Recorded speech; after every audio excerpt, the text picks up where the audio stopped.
حضرت سیدنا فاروق اعظم رضی اللہ تعالیٰ عنہ آپ فرمایا کرتے تھے کہ اشکل ولات من شقیت بہی رعیتہ، فرمایا حکمرانوں میں سے قیامت تک بدترین حکمران وہ ہے جس کی وجہ سے اس کی رعایا بدبخت ہو جائے۔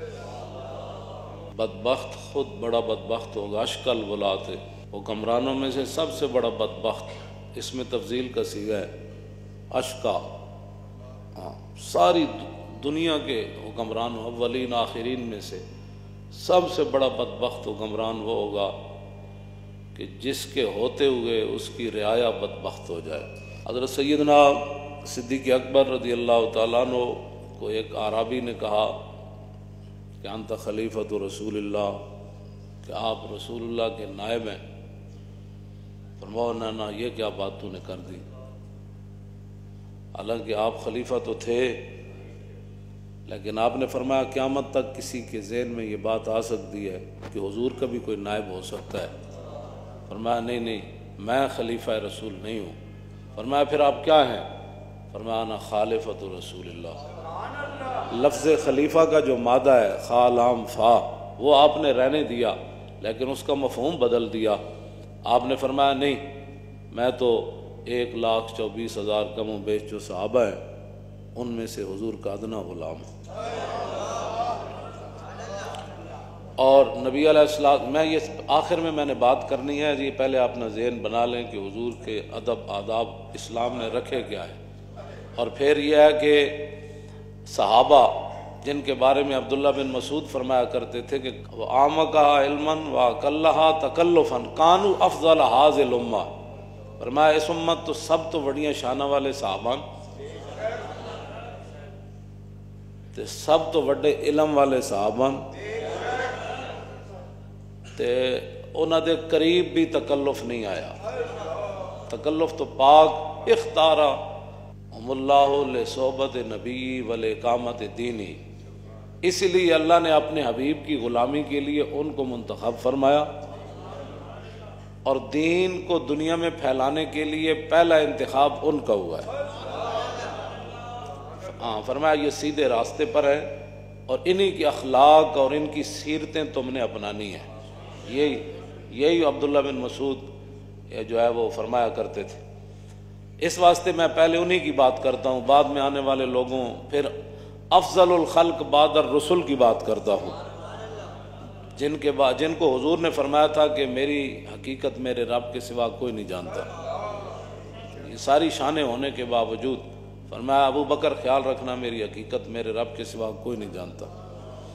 تو مسئلہ یہ ہے کہ جب نبی علیہ السلام ظاہری دنیا سے تشریف لے گئے نا، حضور اپنے مزار پر انوار کے اندر جلوہ گر ہو گئے، تو صحابہ اپنے گھروں کے اندر اگر کوئی میخ لگاتے تھے نا، تو ام المومنین حضرت سیدتنا طیبہ طاہرہ حضرت عائشہ صدیقہ رضی اللہ تعالی عنہا، آپ اس صحابی کے گھر پیغام بھجواتی تھیں کہ آپ کو پتہ ہے حضور جلوہ گر ہیں، اور یہ آواز آپ کی دھمک حضور تک جاتی ہے۔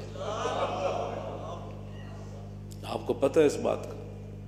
میخ دیوار کے اندر، حضور کے ظاہری دنیا سے تشریف لے جانے کے بعد کی بات۔ تو ایک دن یمامہ کے دو لوگ حضرت فاروق اعظم کے دور خلافت میں مسجد نبوی شریف میں بیٹھ کر آپس میں باتیں کر رہے تھے۔ ایک صحابی مسجد میں بیٹھے ہوئے تو کھڑکی سے حضرت فاروق اعظم نے ایک کنکر پھینکا اس صحابی پر، ان کو لگا تو انہوں نے دیکھا تو حضرت عمر نے ان کو بلایا، فرمایا یہ جو بندے بیٹھ کر باتیں کر رہے ہیں ان کو ذرا باہر لاؤ۔ جب باہر آئے تو فرمایا کہ کہاں کے رہنے والے ہو؟ کہا یمامہ کے۔ فرمایا اگر تم مسافر نہ ہوتے تو میں تمہیں کوڑے مارتا، تمہیں پتہ نہیں ہے حضور جلوہ گر ہیں، تم باتیں کر رہے ہو۔ یہ تو اب مسئلے ہوئے نا، کوئی سیلفیاں بنا رہا ہے، کوئی حضور کے گنبد شریف کی طرف پیٹ کر رہا ہے، کوئی باہر کر کے فوٹو کھنچوا رہا ہے۔ جب وہ کیا کہتے ہیں کہ وہاں گروہ کہ ادب گریختن آب مردی و آب مرداں ریختن، مولانا روم فرما دے نا جنہاں وچ ادب کوئی نہ رہے نا، نہ وہ انسان نہ انہاں وچ کوئی انسانیت۔ تم کرم سے مشتری ہر عیب کے، اور جن سے نامقبول ہر بازار ہم، اور نازشیں کرتے ہیں آپس میں ملک کہ ہیں غلامان شاہ ابرار ہم. اعلیٰ حضرت کی یہ نعت ہے جس کے آخر میں ہم آتا ہے. ہم آخر اعلیٰ حضرت فرماتے ہیں ان کے آگے دعوی ہستی رضا. فرماؤ احمد رضا حضور دے سامنے ہم کرنا، ان کے آگے دعوی ہستی رضا، اور کیا بکے جاتا ہے ہر بار ہم. حضور کے ادب اور آداب جو ہے ان کی کوئی حد نہیں. صحابہ ادب کرنے دے باوجود حذیفہ بن یمان جدوں گئے عراق تے تابعی نے کہا تساں حضور نو ویکھیا سی؟ ویکھیا. میں پھر حضور دی غلامی اختیار کی. انہوں نے کہا انہوں نے کہا پھر کی کیتا؟ انہوں نے کہا بچہ پوچھنا کی کیتا؟ اسی تے سب کچھ لٹا دیتا. انہوں نے کہا نا جے سانو موقع ملدا رسول اللہ دی خدمت دا تے پھر تسی ویکھ دے کہ ولو ادرکنا ہو ما ترکنا ہو یمشی علی الارض. جے سانو موقع ملدا نا حضور دی خدمت دا تے اسی زمین تے حضور نو نہیں سی چلن دینا. فرمایا پھر تسی کی کر دے؟ فرمایا ولا حملنا ولا آناکنا. فرمایا پھر ساڑیاں گردناں کس واسطے سن؟ اسی صدا حضور نو گردناں تے چک کے رکھنا سی. اللہ حضرت بریلوی نے یہ فتاوی رضویہ میں لکھا، صرف لفظ یتیم مولوی صاحب نے کہہ دیا جمعے میں، تقریر کرتے جمعے میں یا کسی بھی تقریر میں مولانا یتیم کہہ دیا، 126 صفحے تے اعلیٰ حضرت بریلوی دا قلم پھر انج ہو گیا. کیوں جی؟ کل کے رضا ہے خنجر خون خار. اعلیٰ حضرت فرماندے نا دشمنان رسول تے دشمنان دین تے دشمنان صحابہ و آل بیت نو کہہ دے وہ کہ کل کے رضا ہے خنجر خون خار، برق بار آدا سے کہہ دو خیر منائے نہ شر کرے. فرمایا میرا یہ جڑا کل کے رضا ہے نا یہ خنجر ہے، تے خنجر بھی او نہیں جڑا سیب کبدا، ہاں جی، تے جڑا کیلے کٹ کے تے جناب وہ کی کہندے نے اس نو فروٹ چاٹ بنادا. اے او خنجر نہیں جے نال فروٹ چاٹاں بندیاں. کل کے رضا ہے خنجر خون خار، اے خون پیندا ہے تے ویکھ ویکھ کے نہیں چلدا، ایویں چلدا جویں بجلی چلنی. اور آدا سے کہہ دو خیر منائے نہ شر کریں. فرمایا دشمنان دین اسلام اور صحابہ والے بیت اور حضور کے گستاخوں کو کہہ دو خیر مناؤ، احمد رضا دا خنجر آیا. اے مطلب اس گل دا. اے اعلیٰ حضرت بریلوی کو انہوں نے پوچھا، انہوں نے کہا حضور ایک مولوی تقریر کر دیا. پوچھا کس دے واسطے نال پوچھا؟ سید دیدار علی شاہ دے واسطے نال پوچھا. انہوں نے کہا اے مولوی تقریر کر دیا نے لفظ یتیم حضور دے بارے کیا؟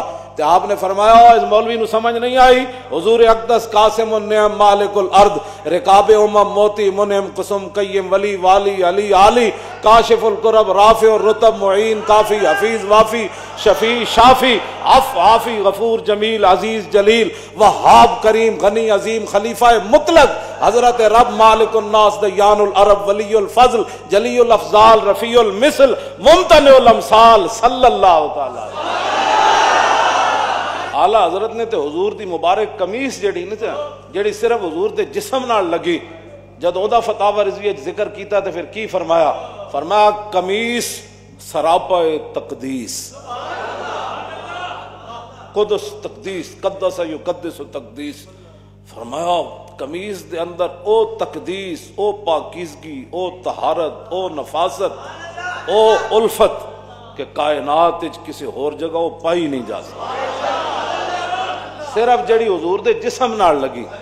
ہاں جی، اس دے بارے اعلیٰ حضرت بریلوی دا اے موقف ہے. ام المومنین کی فرماندیاں ساڑھے گھر ایک بکری سی، جدو رسول اللہ نہیں سن نہ ہوندے تو پھر اینج نستی سی، دوڑ کے جدو حضور آ جاندے سن پھر ایک کونے لگ کے بہ جاندی سی. تے لفظ کی فرمایا ام المومنین نے؟ فرمایا فلم یترم رم کراہیت ان یوزی رسول اللہ. فرمایا وہ بہ کے نہ پوچھڑ بھی ان زمین تے دب کے نہیں سی مار دی، مطلب اے آواز حضور دے کن چلی جائے تے حضور نو ایذا ہو جائے، تکلیف ہو جائے. ہاں جی، فلم یترم رم کراہیت ان، اور بکری نو بھی پتہ سی کہ ان پوچھڑ نہیں مارنا، جن پوچھڑ ماریا تو درے حضور دے کان تک آواز چلی گئی تے حضور نو تکلیف ہو جانی.